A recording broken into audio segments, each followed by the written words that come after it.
Hello everyone, ఈరోజు వీడియోలో మనం ఇంగ్లీష్లో కొన్ని చిన్న చిన్న వాక్యాలను తెలుగులో ఏ విధంగా చెప్పాలి అనేది తెలుసుకుందాం. సో ఫస్ట్ వన్ వచ్చేసి Mary had a little lamb అంటే దీనిని తెలుగులో మేరీ దగ్గర ఒక మేకపిల్ల ఉంది అని చెప్తాం.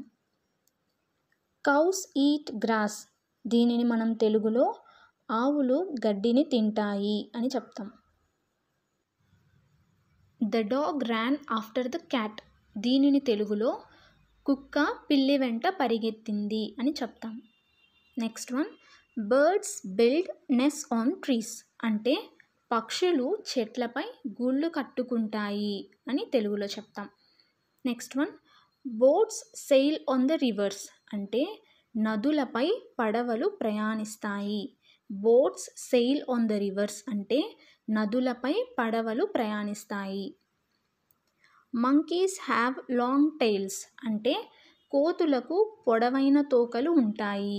మంకీస్ హ్యావ్ లాంగ్ టైల్స్ అంటే కోతులకు పొడవైన తోకలు ఉంటాయి. The boys went up the hill అంటే దీనిని తెలుగులో అబ్బాయిలు కొండపైకి వెళ్ళారు అని చెప్తాం.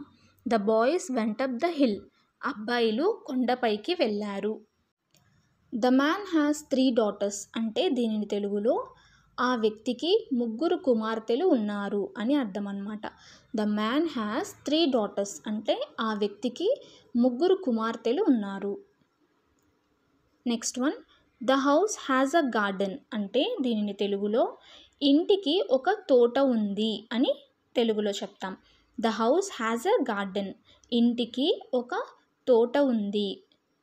Next one the room has 4 windows అంటే దీనిని తెలుగులో గదికి 4 కిటికీలు ఉన్నాయి. మనం తెలుగులో గదికి 4 కిటికీలు ఉన్నాయి అని చెప్పాలనుకుంటే ద రూమ్ హ్యాస్ 4 windows అని చెప్పాలి.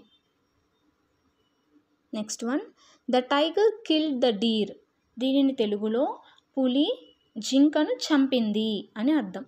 The tiger killed the deer పులి జింకను చంపింది. The earth goes around the sun దీనిని తెలుగులో భూమి సూర్యుని చుట్టూ తిరుగుతుంది.